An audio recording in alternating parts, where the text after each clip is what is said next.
Yes, ebusia for mama kwa ba eba and the jumedie no na and then esronko. Wa o hwe nipa o TV so de otumi say jumedie na esronko pa na ende yenu ya kejiwa I say wa kwentu mu kakranti ebe ejuma e wona na emu. Na and the sports arena no. Man ka no krehwe. I don't say what time aso na what time aso. Wo kosrosro badanya what time aso na what time aso. Retirement a man for say one person more retire one person more retire check what time where there ebeso abrabo there sanity we shall see 2004 euros Cristiano Ronaldo or buy no na say sell sa 2024 you see Ronaldo bebo euros na so ombo obebo ana ombo yen ko share so bebo sa on nemusa group stage matches ni na obo nyina last match mpo anama qualify ye hwe say Ronaldo e bia obeje na home no say chairman say onyan show go ye nte den obebo round of 16 cause penalty I mean Adom Diogo Costa ejuma no na mutumi call quarter finals nso a chairman obo 90 minutes no ebo 30 minutes of injury time mutumi say the name na go still obeso mbobo no na ni akosi ni say France Kylian Mbappe France and I just say onwe Portugal efuma Ronaldo ya wo hwe ne Pepe pa isu a Pepe isu no utumi say be men su na so Pepe 41 years old o sha retirement na edu enti ni akosi no Portugal efrim and a host nation Germany Toni Kroos finally Toni Kroos are retired Real Madrid winning Champions League we no ye na say on board Real Madrid biom enti na ka national team football enti o say Euros ne de omobo wie pe obe retired na no she say at least obe win Euros na to say we retire on a very sweet note but ankosi sa Spain Nico Williams Lamine Yamal Charlie kola no wo ball off nti Spain na omo yi Germany free mo na ende nkomo no eno na ebe ye focus on Euros no Germany host nation a omo free and I think so Portugal France omo free na ende so matches so be ba England the three lions omo jinem Jude Bellingham, Harry Kane, Gary Southgate, yes, easy. What me say? England, London. Now me share Twitter feeds. London. No, we did not tell sir. Because I see you start Saka, left wing back. Hey, chairman, ebe inti and on Switzerland. Zaka mu Switzerland. Enya grokra 4 p.m. You recommended me bro Asempa inti hwenim. And I think so Netherlands any taking so omujinem.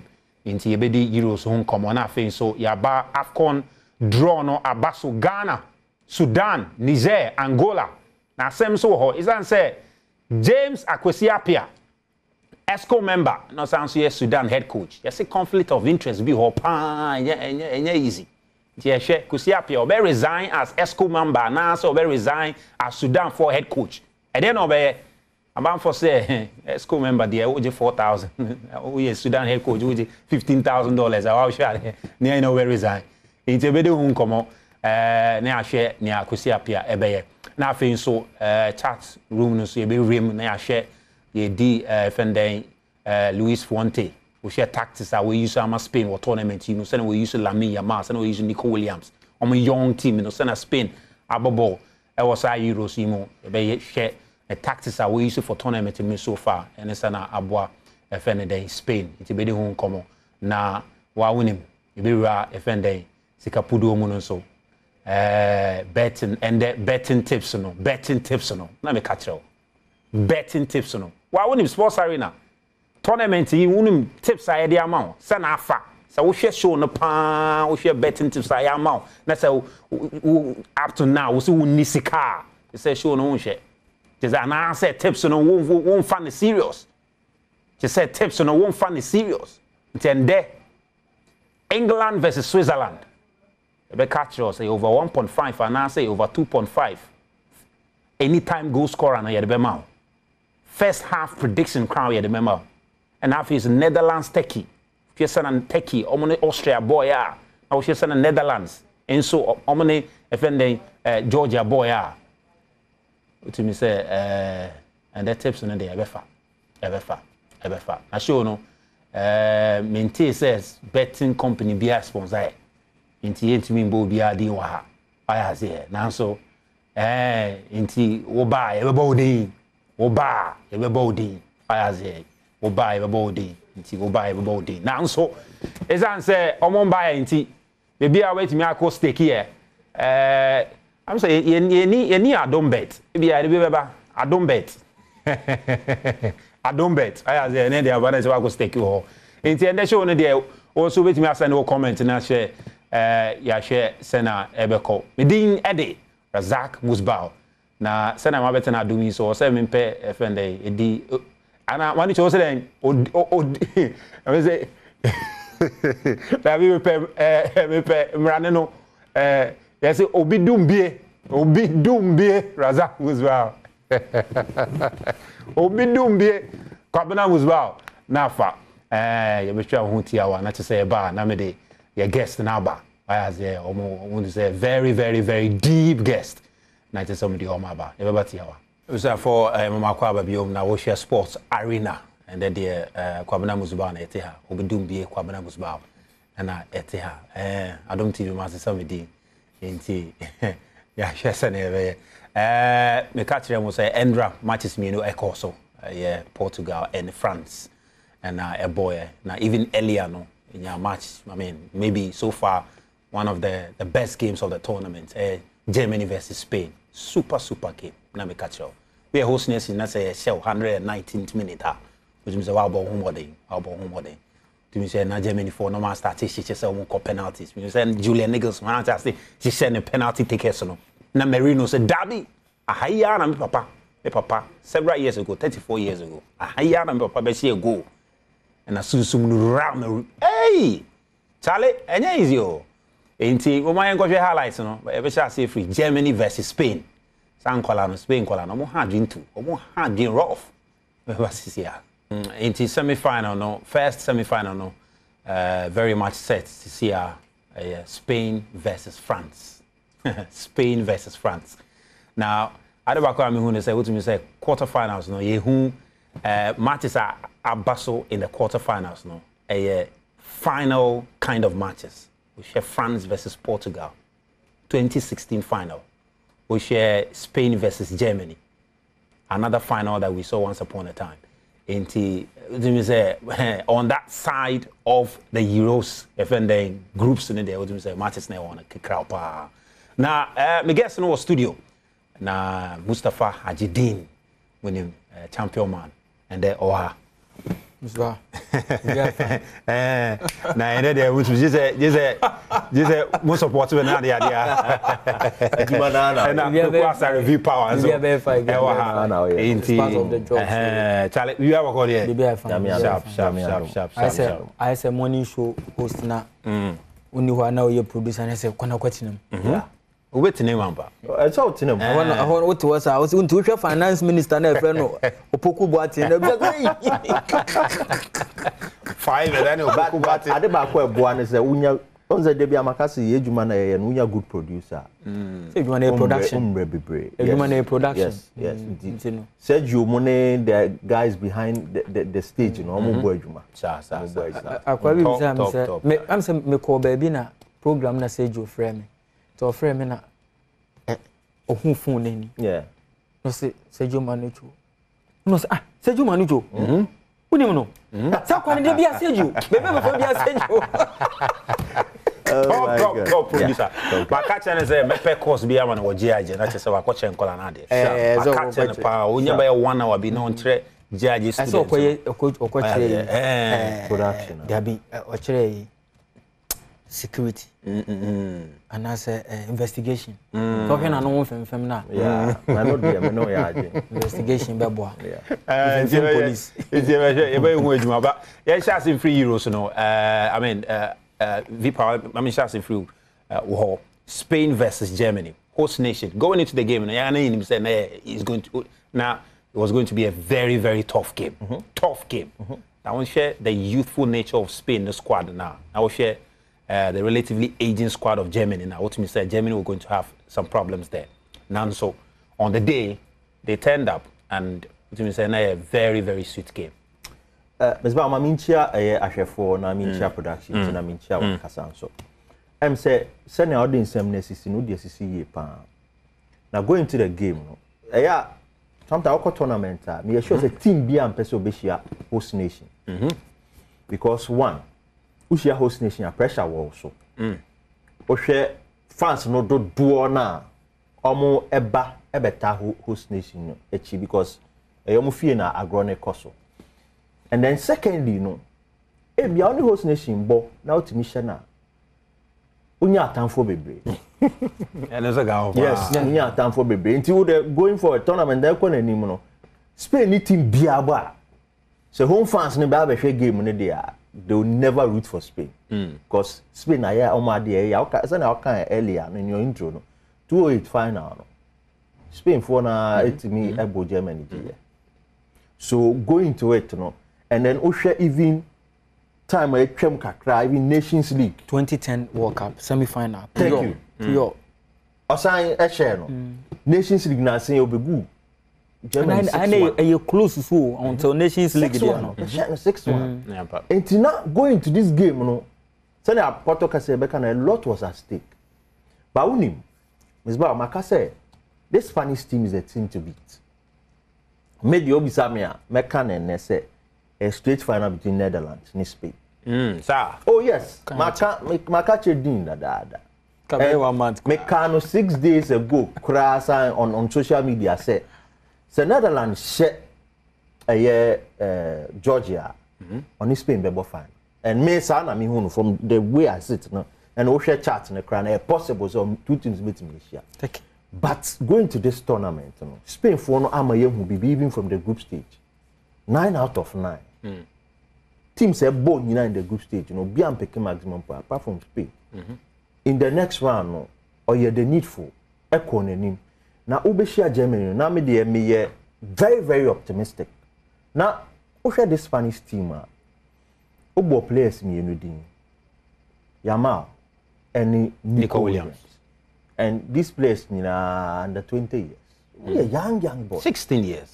Lamin dear, the oil dear made dear bro my dream in Tiasia so because ni picture be a security say na Osano they know Messi Kosra. I don't think I call hospital Kosra in South one of the invitation and no sharp boy no almost in there yeah I think UN4 program for is it for physically challenged or kwala I say Yari, something like that. I was reading, but in a long article, I couldn't finish reading. But now, I say, yeah. So at a point in time, now UNICEF sponsor. Thank you. It was UNICEF. Yeah. No, UNICEF are still with them. Okay. The only thing is also UNICEF were like. So they, I think they give like 1.5% of their revenue every year free, like they give it to UNICEF. So their culture was pay sponsorship like this. All we are doing is we are promoting UNICEF. Yeah. But under our former president Sandro Rosell, football no you move from. Yes, we will promote UNICEF. Yeah. And if you check, UNICEF is at the back of the agency. We will still promote UNICEF, but we need to make money from. Yeah. Danny, General Assembly, no cry. Danny to call now, but he was the president at the time, and or maintaining it. And Bartomeu so buy or maintaining it. Until Laporta buy no peso change, you know their financial situation. So they didn't work across, and maybe in the future. If they will remove it here. And to do the era history, so augmented no. Lamine Nico, exceptional. Benra game no. This German side one. Me suma player back. There be Testegen. Okay. Isba. Dean. Testegen. Court tournament. Pay 5. 6 new. So 1 minute grow more. Even to the extent say.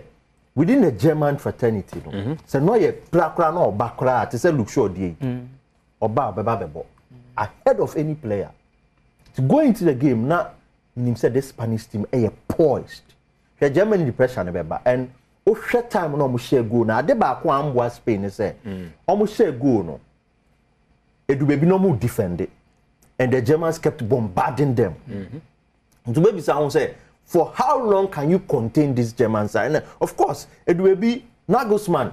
Changes echo or attack it. But me, realistically, with game a match France Portugal no.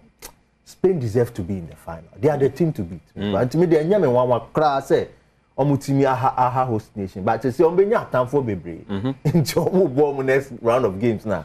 So omunya convincing wins because me feel say potential mukitane individual players. Unai Simon at a point in time now onye that known. Now regulars they hear money and they are there, but make key stake in the team. Yeah. As you see, you're the first choice goalkeeper. And Osha in this tournament, he's not been bad at all. Not at all. Osha even this team ain't dominated by Barca and Real Madrid. Even on my first game, Spain bomb first game. Now individual players from a lot of teams, but De La Fuente from the youth level were Babi so team in him. And they are doing well. Charlie, credit to the Spanish team.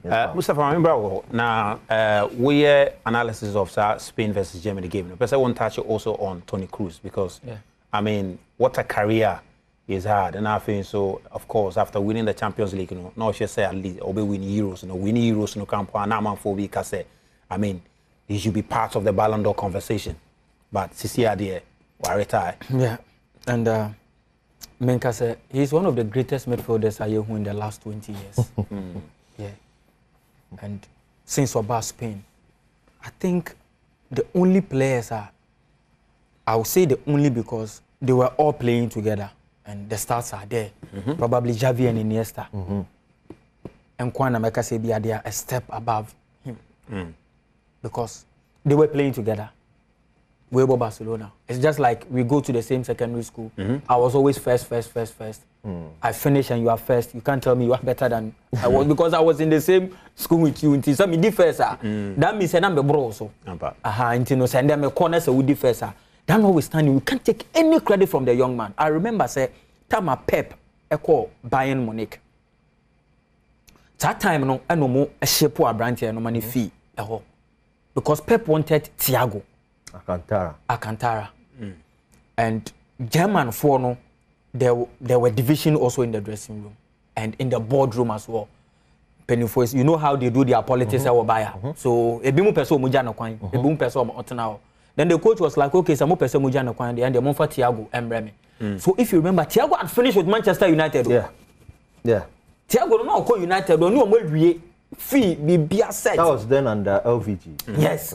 Yeah. Then no, Louis Van Gaal was it not Moyes? 2000 and so only Ronaldo around that time 2011 was yeah, very Moyes era. It was Moyes. Okay. It was Moyes. Moyes era. And see, na call we here. Then Guardiola had to call say Barca for me pay Alcantara because Barca had Xavi, Iniesta, Fabregas. Fabregas no kwanya bimbo. They da be na be do Thiago so. They had to make a decision because Thiago was like mama me mwa meko. Fabregas so mama me mwa meko. Sometimes you take those decisions, it works. Sometimes it backfires. And then, you know the funny thing, Guardiola told Barcelona for say, "Maybe Toni Kroos will be to my Bama. Intimidate Toni Kroos with Bremo. Not Toni Kroos about to replace Xavi Amamo." Barca for so Anto. Because when Guardiola is there, you know that definitely you not allow Obi to say, "Oh no, money on Madrid." The Madrid. Took him and look at the career the young man has had. Aji ebeto aso na ye dwumedie bi e wo Kumasi Israel FM na ye sika o sika nti ye dane ye ho tia wa akoho ye wi ane abeto ankoma no so. Ti nya akoso Israel FM studios no 5,000 Ghana cedis and there osha ye che 15,000 Ghana cedis na ye che first 5,000 Ghana cedis no akọ na yebe hu nipa onya asa 5,000 Ghana cedis na yebe sanso the second one na ya the third one into 5,000 zika into wa winning short code na da wo do hu shame and to say when you be AD into ye twaso so you Toni Kroos and when he came to Real Madrid you legacy awoja our Real Madrid. I remember say at a point Obaye Oshe Madrid team na omowo. He's seen Ozil. Wohu Sami Khedira. He's worked under Jose Mourinho. He's worked under a lot of experienced managers. Even Julian Lopetegui. Former Spain manager. Julian Lopetegui. Onini Ejuma. on Rafa Benitez. Zinedine Zidane. Aba beye juma and winning the Champions League 6 times. I don't think say you can even AC Milan Manchester 3 times. So it tells you the kind of legacy which are Real Madrid. This season we win almost Champions League. I remember last season, Edu baby. Now I saw a bench in Kakra, and I'm so happy because Abra ye bo wa basono. O hwese ade no enko yi a. Memma ye mfa won to bench. Ansa na waka se membo bio. Kamavinga ne twa ni mobile. Nipa we win 5,000 no. Ye saka no. Okay, good. Inti omone no kasa sisia na ya hwe na amanfa ehu se enya agro na edi. Enya agro na edi wa ha. Inti yenhwe. Inti near cost no 5,000 Ghana cedis. The 50 Ghana cedis enya 5,000 Ghana cedis. Easy. Inti Aji 50 Ghana cedis edi enya 5,000 Ghana cedis times 100 and yeah 5,000 when you 4,950 Ghana cedis in career twice road. Let's bow down. Then he's rich. I'm say minyanka me woni shoes mo ene. Inti and the predictions in the or say money su sa pepe or say money su e be ko tokuro nim tokuro because and that day obi age 5 times by the close of the day say me give 10,000 weekend so the two be afu because me 10,000 enumere ya mo be hu mani ma say next week me no be see enumere you do ya after so but when you wrap it up on Portugal France game so me I would say the career now when you know just a few players and the benya that opportunity no manya that career and a throw ball no so ball. He's one player so sometimes me say he's so overrated by his fans and so underrated by people who are not on his side. Yes. Only born the bopa Tony Cruz. But ye calm and you and yeah yam pen asem no so no. Yeah, man, yet said you only mobile. But Tony Cruz, I say in the last 20 years. But what kind of more penasem? I say any more almost both side passes. Yes, no, there be that. Who's a born ball? Oh, bar, Obia one row. Those days, you know, near what technically gifted players.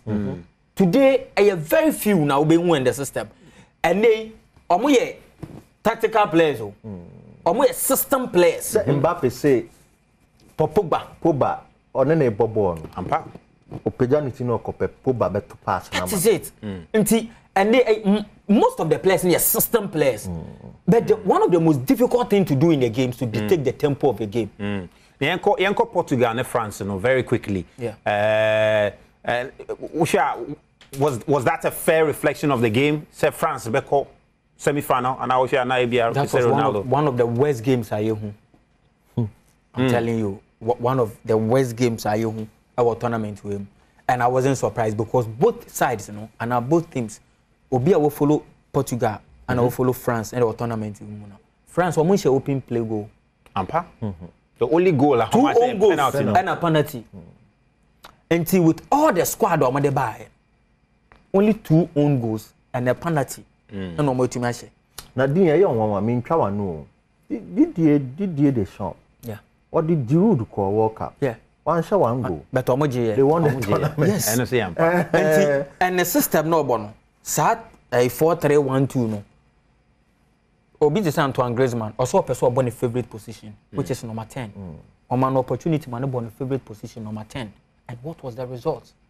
Who your coach now started with 3 DMs. N'Golo Kante, Kamavinga, Chouameni. These are 3 DMs, and we almost started in a game. Now, look at Mbappe's form. Our tournament with him. My name say, "Be a mask now, or share na probably affecting it." But before the mask, he wasn't doing well as well. And he wouldn't be a Obaka said, or were excuse. And I watch Roberto Martinez. Oh, say I say. Ye pese players be performing, but onim What's a tournament in the pan? Mbappe and Onyaboa Ngolo Portugal defense no. I'm making sure say 2 players. No manage na that flank. Ntino but internet we a standout player. Because we are there some challenge in the back. Coaches no who going to every game.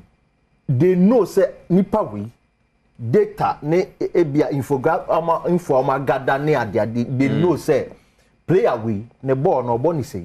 And look, these modern day coaches be finding antidote amount. Enti me blame Vinicius mo.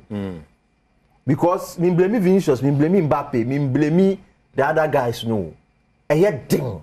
Especially if you have etched that name for yourself, say you giant now who be giant Mbappe on the flanks. No cutting in, no new opportunity to shoot. That is why you punish you. You know, sure, you ensure them. Sad, you know. Tournament we ankasa no. I also feel say players na bread pa. Oh, bread or my bread. You see, I know so count. Players na bread papa. We share time a season ending. Yes, the quality and can you perceive who tournament in. It's obvious that the best players are not performing. Me who the best and I say the world class players no more tournament we no. Me who will be me names will be better to actually me back because Charlie tournament we're taking it by storm. Me who world class player be we take it tournament by. It seems Ebia Jamal Musiala until say Jamal Musiala is not a world class player. He's not a world class. But at the moment, we hear any performance. But I mean, he's there. He's one of. I mean, this season world class because me make a world class player. Me bo France team ne bia me bo Ngolo Kante. Me bo Mbappe. Me to ma Antoine Griezmann. So mo we world class players. E bia me ko Spain me bo Cavaha. Na ma bo Rodri. These are the only players I me bo Spain team no. Yeah. Me ko Germany me bo Toni Kroos. Me bo Manuel Neuer. Ma bo Ilkay Gundogan. Na ma bo Müller. Yeah. Jamal Musiala there oba. He our potential no so be world class player. Me ko England probably me bo Harry Kane. Me bo Harry Kane e bia me bo John Stones.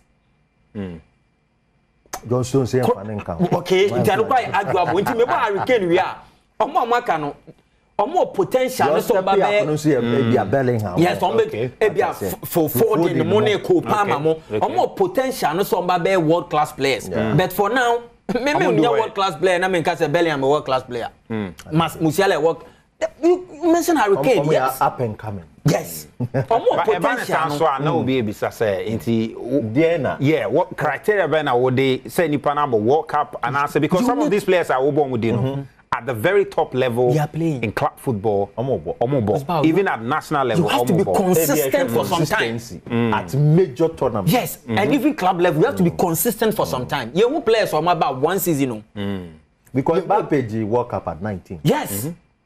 And the last World Cup, he's a top scorer for the all-time top scorer for PSG. Yeah. He has been consistent for about 4 or 5 years now. Harry Kane. Has more than 200 and something goals. Even last season, Bayern Angie League. Top scorer. Over 40 goals. He's always consistent every year. Toni Kroos, you can ask me.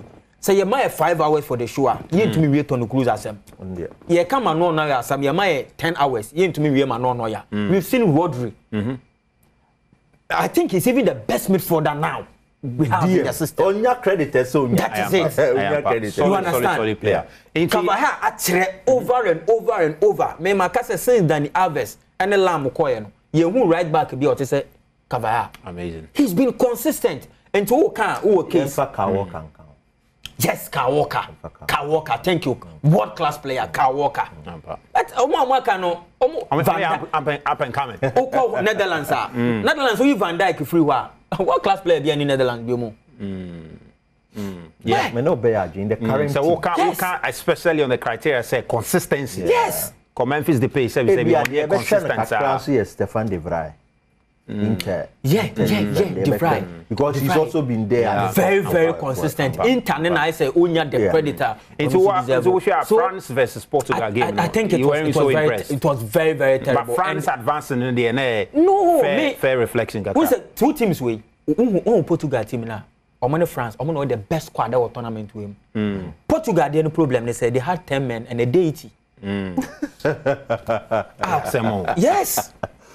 Oh, hey, na coach, you know, we say sometimes you do baby at home. We say tournament where Portugal made the team all about Ronaldo, and that is what affected coach, them. you know. Coach, you know, and to make a Portugal coach, you know, me boni you know. What did American say? And we should Portugal born on mobile now. Me ma share Roberto Martinez. He's not one of my favorite coaches. But me share Juma Oye or Belgium. The attacking game are not Belgium forward. Talent, yeah. Portugal way. Belgium for in Portugal. If they are not at par, Portugal should be even above Belgium. At the end of the day, also in the games, you know. Very terrible. You sure in the games, you know. As my walk first Portugal side, and say Ronaldo and Pawaya there, and massive respect to him. Yeah. To share age or any Pepe, age or more, Mugusu Bobo, 39, 41. Yeah. I mean, not many players no more could do so level. No. Nonetheless, with me Suneda, at least one dream realized. Yeah.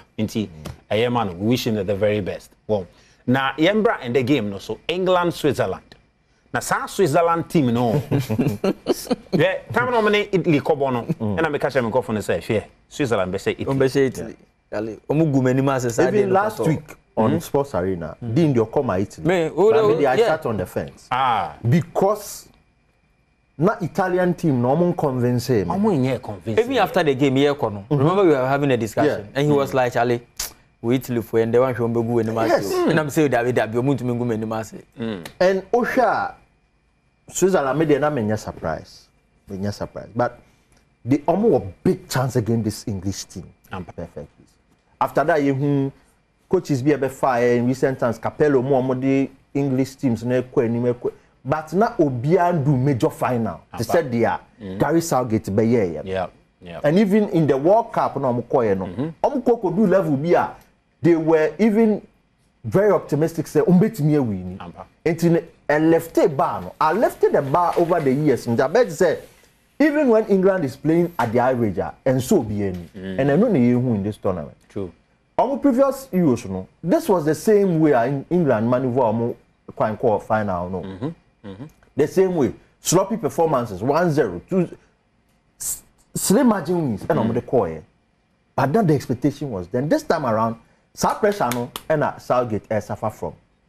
And who this team, as well, Copa Moshe 22 goals. Chelsea top awards in Onoji. Phil Foden was player of the year in the Premier League. Play on Bobo since mid-February. We proud with the narco. Bench the entire just last 2 AFCONs, yeah. England for you. I will take a race with Shaw. And I won't blame him a lot because we share left back options now. Then Crystal Palace left back here or Crystal Palace is that guy or Crystal Palace. On Ginindi Mitchell. On Ginindi on Fanenko because coach you know. If it's a kind in terms of fitness cramp, although Benchio and lots of minutes. But after the time, Moko tournament. No, you're available. Or start Chelsea game. What you say? So it shows you the caliber of coach on and say England fans need demanding more from him. Okay. But in the game, no.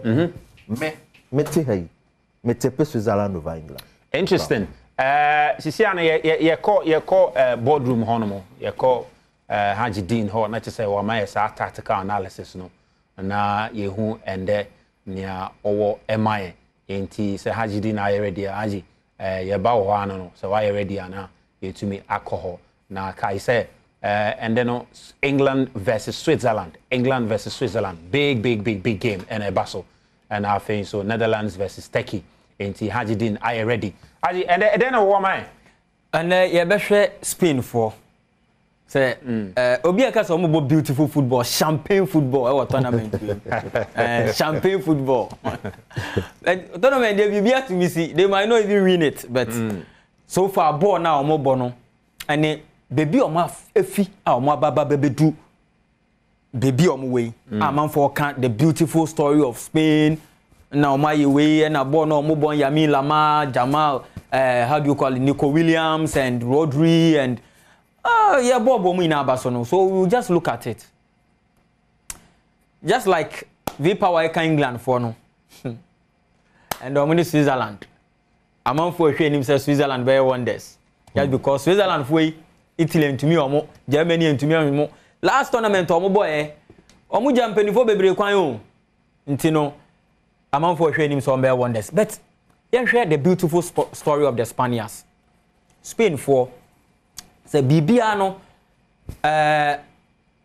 wo baby e hyase edifi na ohwe Spain for story na abro mu hostu 1992 Summer Olympics no onse sa team no Guardiola ebo bi o na Luis Enrique so ka omo team no omoje Barcelona 92 no Ghana yekoje bronze medal ye de hwa ye ho pan no Barcelona 92 na after Barcelona 92 no Roberto Martinez say eno na ye the turning point at the Spain mine after Barcelona 92 for na Spain for no imagine 1964 Euros as host and win but since then no and at that time not the only player no de hwa Luis Suarez. They had a player called Luis Suarez. Well, the only Spaniard that won Ballon d'Or up till now. And on the leading team no and on the G. Omu host to 82 cry World Cup no amfa. And omoni France for ebo final Euros. France for share omo. To omo baba bo wie no omo decide say that be this is the best moment your best start aye your game ni because you host to 82 amfa. Ya baba born 92 dia. Yemfa nya ye nyoma yi. And almost starting kakran na emfa o omugusu ana omuko Euro 2004 na Euro 2004 disaster no sa Euro 2004 na Greece for kwaje ye no Spain for kogu omani ma se no omani Greece o group omani Portugal na no group no more group A omunya 4 points just like Greece so nya 4 points but Greece the second behind Portugal and Greece had to call all the way to the final and omutumi kokokoje against Portugal and to obi o ha no say and the same group na two teams way and omusan call ya ko share fan and the next Spain for yade but omu say that be o man yade and to ho no dey a plan na plan omu say a new vision to focus on bringing players through together say players ni ye group mo abom no omu abebo together na fe so omu started from the bottom.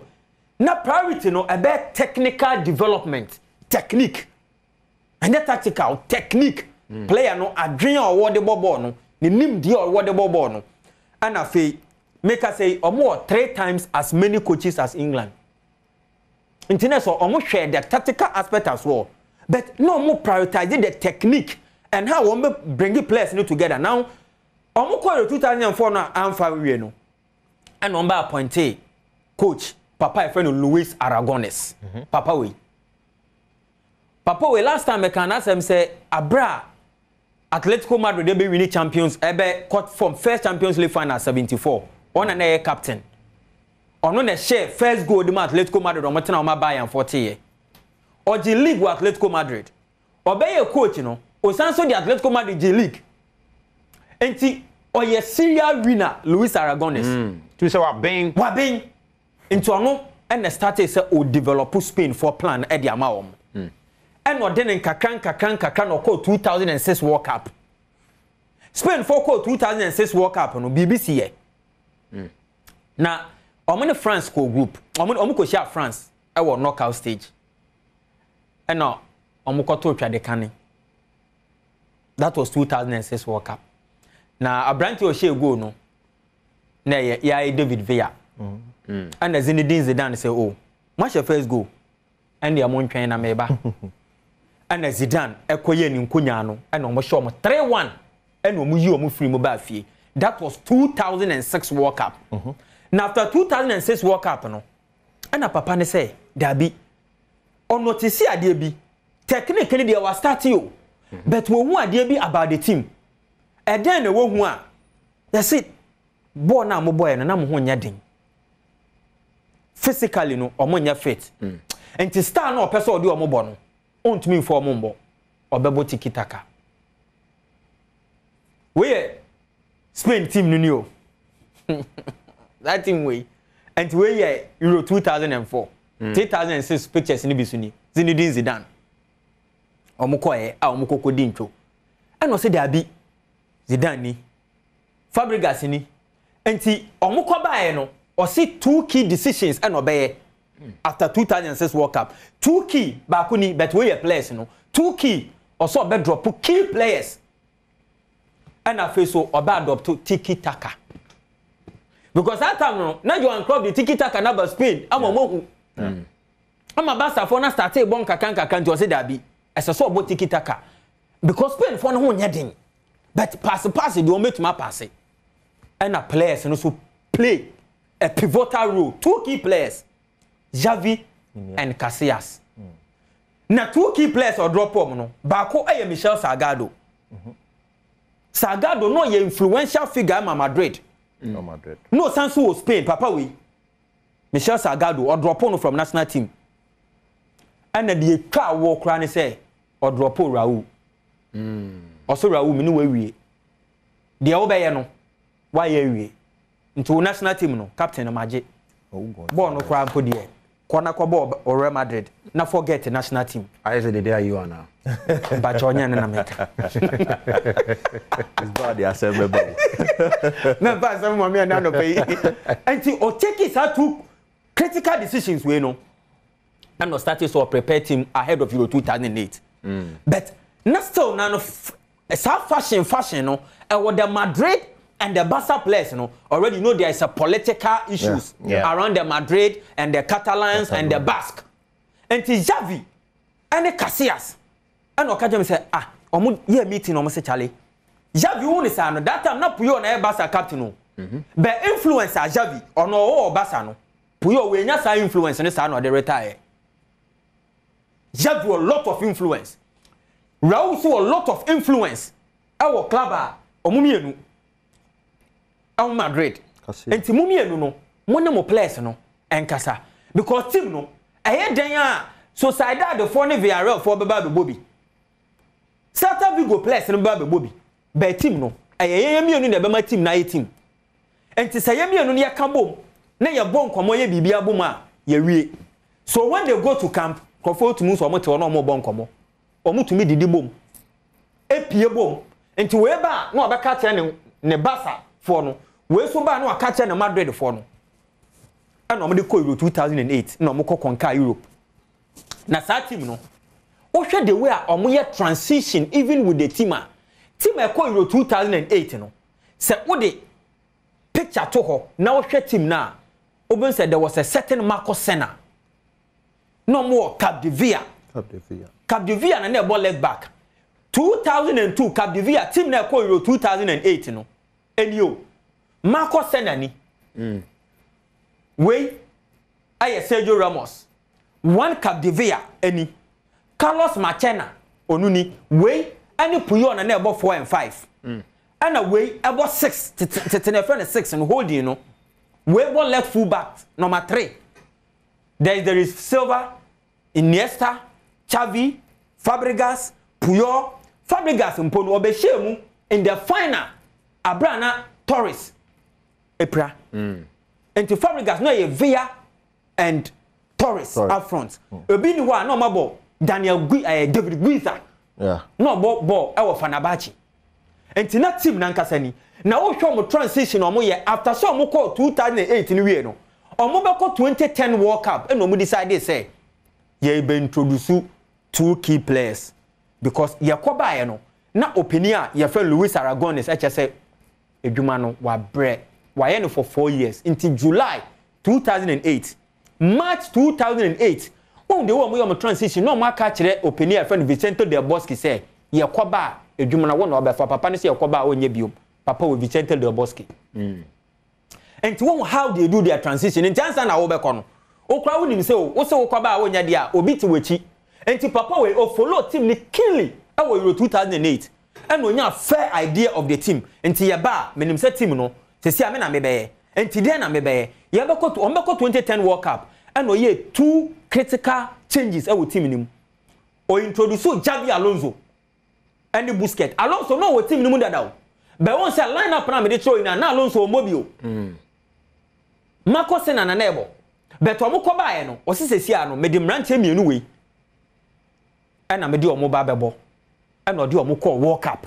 and to midfield no one how the transition is Satan no so na fi Pique aba and to the Pique so ba replace Machena because Machena born national team from 98 na born national team se sia ye Pique any Puyo na ebebo Sergio Ramos mbo ne number 2 enti why change our midfield ho enya entirely a different midfield but equally a very good team your midfield ni nti hu Alonso hu Iniesta hu Busquets hu Xavi no say adwuma nesi and not try to build the team because tiki taka no a person nti obetuma build it around this team and no de call Omoko World Cup review number 2012 no you could see another just say obi free no how wo ye transition omo to me obi free nti we 2010 team ni Alonso mo team nankasa ni we no de je omo we Euro 2012 no 2012 then they introduced Fabregas to start because that time no na via April Torres lose form enti sadia Yambo Fabregas force number 9 force 9 Capdevia wenini me dropo me de Jordi Alba ebebo fullback and he said the same team but why change kakra wa ha and this was the result omo win Euro 2012 and from 2008 to 2012 to 2013 no be antimi omo go 2014 World Cup and I rehearsal mukosi ye mukogu omo anim ase the era was coming to an end you better also on that point say the era was coming to an end and the rebuild almost because you got another 5,000 Ghana cedis e Kumasi amanfo didi switch ya FM studio sisi ana ye hu nipa obenya 5,000 Ghana cedis no enti some already amama yenko he yenko hu nipa we wini obe friend nipa na say omono no edi incomo into 5,000 Ghana cedis the second person and then sa aka there it sisi a yeka say just within 30 minutes 10,000 Ghana cedis ya che ejuma na dey sanity yembra na yen share maybe in the next 4 minutes yes na yen we amama kai Ghana Premier League match bia yes match fixing no yes player baako yes obobo na o call toucher no catch any and say or two paper bit was a frame brahma me catch so twa score like this one hey oh my goodness o can report na as good ni you forget no I say catch me bra friend catch so try this one so on a more serious note let's go back to Spain for beautiful story no until at 2014 ni who say the era is virtually over. Until after 2014 World Cup, Xavi and a few guys, started so almost so airdrop it. Sometimes Kasola mo na so for ina wo hwa na omu ina so eba ba bubobi o. Omu call Euro 2016. Italy for you omu free. But what Euro 2016 squad now, just a few players and the best because still call na e wo ho. Into omu Euro 2021 we are. Na the players yes mo ntwan na ye pagya mo kakra na ye de mokọ enti omo kọ Euro 2016 no aho na won se Thiago mo ba ono kwa na otinti won kwa na wote de ya ende eno ano no we dey ya baby girl be say baby obeji dey share aje yan ka it's very necessary baby girl need dey enwunya man must stop enti no won se aho na hu all the time who Casillas so but from Euro 2016 e ba na ye kọ yenim no there is a certain David here on no so be replace Casillas David here na Thiago mo no mo yes under 21 team na eje ye European Championship 2013 mo no ba no mo na dominate you enti ne ono so aba won say Thiago so aba enti bringing the players together no and kakanka come the foforo so aba dey everybody replace the old ones there is nolito me na eka sa team no ho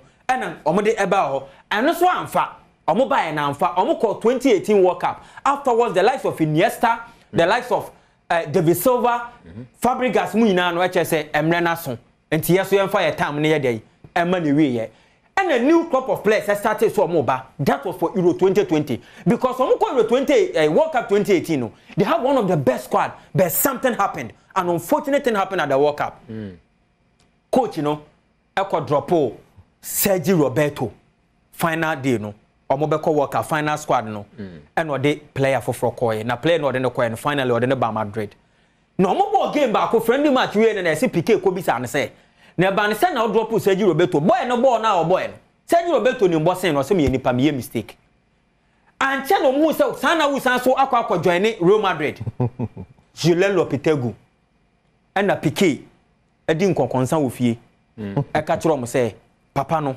okwa Real Madrid and na Catalan for no start so mu ye dede enti Spain for chief nkaga na obaka sa one man supporter anasa Prigu Jakapama ne ye frɛ no Manola Eldobombo so Spain for World Cup and omo tournament papa bi ne fu kese no kuta ban o hyeche obebo ban ne sa na the camera to no so no he had to have a meeting with the players opom tell so sere mo omo ball no ema oman no it was too little too late so omo ja papa we kwan na omo kogu omo anim ase e wo 2018 World Cup e wo Russia although they went to the round of 16 but omo kokofa Luis Enrique and in the by an experienced Luis Enrique and no start is okay mo amomo ka sa 2018 ho bebre ma yempenifo Sergio Ramos one retire me ama retire men frɛw nti wa retire Iniesta money David Silva mono Fabregas mu na meni o mawie o magye atum e na mo call Euro 2020 na ye kan o say David here san ba biom there is Unai Simon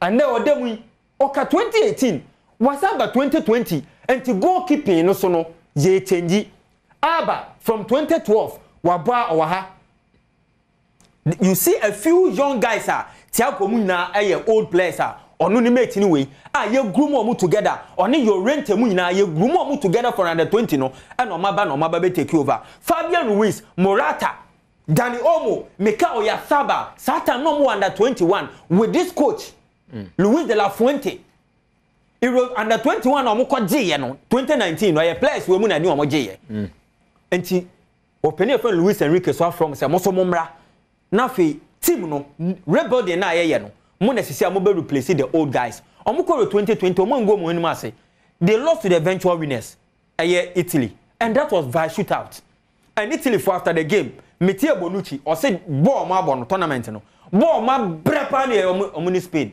omo mbre sada entina che say team no na everything was on course omo ko 2022 World Cup ebia no omo person omo dodge draw no omo the safer side and omo decide so yemfa Morocco for lane mu ho nte bia ho na beboan but no omo nim say Morocco for so ekuta different idea no omo de ba tournament nim and amfa enti sa wo hwe squad na wo hwe 2022 squad na beba na obo say about 40 to 50% of the squad na about 2020 no ebi ba 2022 and na 2022 na about 60 to 70% e wo 2024 enti aye under 20 ni about 21 2022 nini and about 2024 current squad nini Kabaya wo dada Jesus Navas ono from 2018 na no obo national team no Unai Simon mebonidi achese wa tournament na kontesi ono na aba be goalkeeper number 1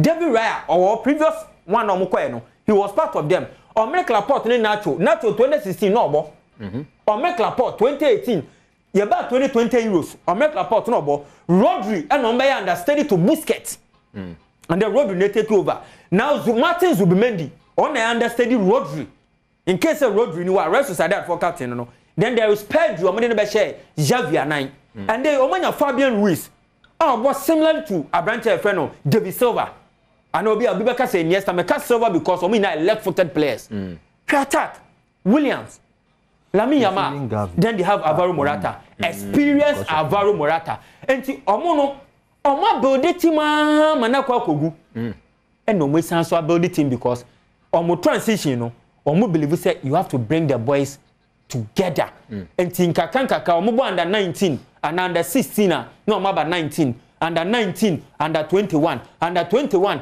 ne ya pick be enti sa coach we squad or dey buy euros we 7 players e kind of squad or dey euros under 21 no amazing and a few experienced players ababa be kan ho enti say Lisboa what one na say na Spain for ball no omo ball no I saw omo nim omo ho na ball na efa enye secret bia wo omo start ye na obi na start ye omo deviate ye coaches na aba ni nyina no Luis Enrique tiki taka ya no be boy De La Fuente bo tiki taka Aragones bo tiki taka Lopetegui bo tiki taka they will continue to play the tiki taka enti sa woni omo ba physically no ho de nchen omo omo so omo ntumi match your physique no enti no yeso ye de ne say ye be pass ball no passing ne de on be pass o ama wo na wo say we ya match o say den a wo be bre na wo bre wi a no metumi any opportunity no me di wo agro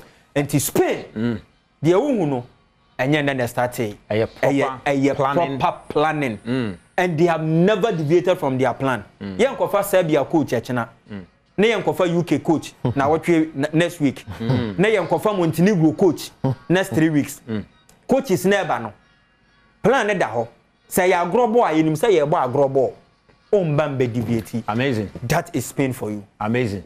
That is Spain and that is Mustafa Ajidin for you.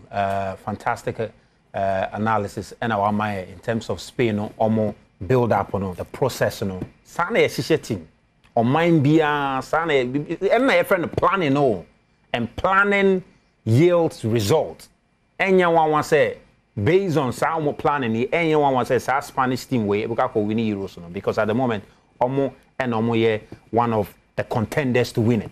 Why I say one of the contenders to win it. Instead of and the game so England, Switzerland and Netherlands techie. Into there's our predictions to be mount just briefly, but and some of predictions say and touching on AFCON draw no we should group Ghana Angola, Niger, Sudan and Ghana into first 2 teams and qualify as far as we hear teams are concerned there Niger, Angola, Sudan. Say Ghana into mention Niger, Angola, Sudan and qualifying for AFCON there and there's no need for the Black Stars to exist. And I think so here tournament now. We need with 3 home games and now I compare 2 points away. I qualify. It shouldn't be a difficult task. Nanso, one of the big issues in the ASR conflict of interest involving James Akwesi appear. And see, I remember V Power just briefly now in terms of conflict of interest, but even before draw it shouldn't be difficult for Tuado. And I was there. Mesba, I know ya.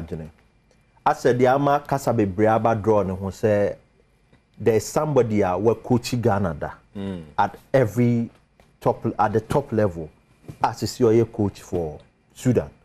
And even Niama na ye kesene say Osha World Cup qualifies now. Even a group they are yet to play Senegal though, but Osha at the moment omnom the top team in that group. Inti a chair say Kwesi Appiah edwuma na okofire no. With the likes of Ignatius or say for Sumu, header to na Fatah Dawda na goalkeeper trainer or call with a Ghanaian entourage. And it tells you the sort of personality Kwesi Appiah and Osha Jumana Wabona, I think say it's befitting, even with the political issues say Sudan having to play away from home. Menyan and say your game no, it could be played in South Sudan at the Juba Stadium.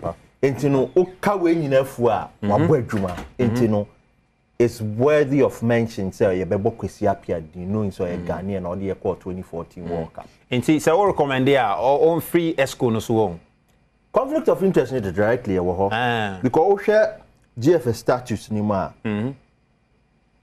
in terms of membership so conflict of interest bema clearly no e say adwuma na enkoso and me taking screenshots from that and me sign called FIFA Code of Ethics and at the OSHA it states clearly say a do baby na code of conflict of interest bema you have to look and OSHA clearly 20 no eka conflict of interest or say persons bound by this code shall not perform their duties in particular, preparing or participating in the taking of a decision in situations which an existing or potential conflict of interest might affect such performance. ESCO, the council, no so exactly. We'll talk about the Black Stars. Exactly. Who squad, no. Exactly. And squad, no so I will Sudan. Plotted down for. And you see, Ms. Bao, we're a great case study for us and the FA,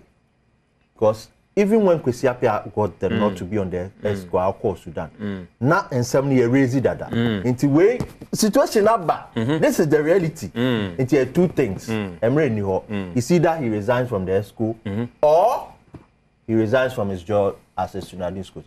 and then you name the obvious. Ebe friend then esco no be so. Na after that car back. Aha ena yebetwe say yensa beka ye 5,000 na. Sure. And there I was say yensa nka 5,000. My friend, and then there was say o man DBO, or say o man DB pounds and say kroma ese. I want for the 5,000 na there anti we there some na share the woman and e was sika to krom. All right, Mr. Razak, masom kama e was sika to krom. Last week in Crofoso FSK EDA pa. Sure. Mia mini pa menene koba onya 14,000 EDA. Hey, obi 14,000. 14,000. Odi akukudro FR 2,000 edu to echire na 7 odd. 7 odd, solid 7 odds. A boss simple. With your tax there because I did there into my odds now. So Razak, bana say tuane dia e bi o se echina. Afred, David I did there into me 4,000. Ya bob ya crack ya do you ma 4,000. 4 na was no say you know. I'm the boy. I say ka 4 na e ba fie. Na me catch you. Na so e dey to bibi kakra na ba dey. Baby I say bia say we di manaka 7,000 cry you 2 9 or 5 no so fabra. Chairman of ya. All right, it's now prediction no very very simple. And I can see your last game and po raise odd no e man call 5. You see Spain versus Georgia. You can see e be anka check Georgia 2 goals. Na sign ko Spain echi. Into wa uti ya o ye ne sa no eno so wo first ka sign e de ba de edie. We ko ye de sabium na sign de ye de ba de ye de bro. Into your first game England against Switzerland. Now England against Switzerland they are picking over 7.5 corner kicks for both teams. Teams which is England and Switzerland. Michirema corner is a game no enye 8 or more. Or the England number 4, now Switzerland number 4, and England number 7, Switzerland number 1. The obabo bi idea the Japanese enye 8 or more corner kicks. Your next game so Netherlands versus Turkey. The country way in a day abuadin aiden atono Turkey. Nenam de. Yeah, if you're saying the Oman Kwemuswa Dama boys are and also you find both teams needing 7.5 corner kicks. And you one team pay both teams. Netherlands Ombobi. Turkey so near the body Ombobi.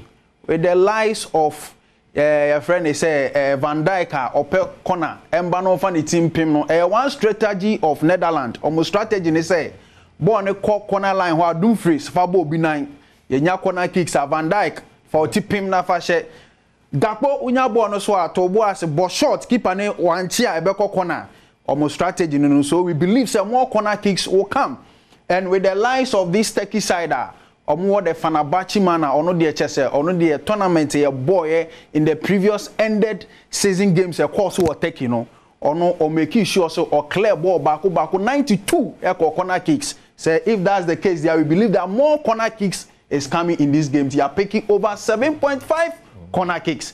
Your next game so a Copa America United States of America. And also you are picking Colombia versus Panama. You are picking home team and over 1.5. Colombia on winning game no or winning so a bubble game they win goals no any 1 or more goals. That means Colombia or share 1 la adiana eka as a so share be a 2-0 and now 2-1 echo. In so we believe say Colombia or a one powerhouse of this Copa American than Panama. It's a straight win for Colombia. Your next game so USA Kronima we MLS are echo so who be that USA no the Copa America will crew or sign so born a leg. Wow, what a surprise because stadium near the body endorse bebre stadium no buso minya sure say Ghana ebetimi abo AFCON and e sign Ghana Premier League. Ye nya baby e ba boss Premier League games no.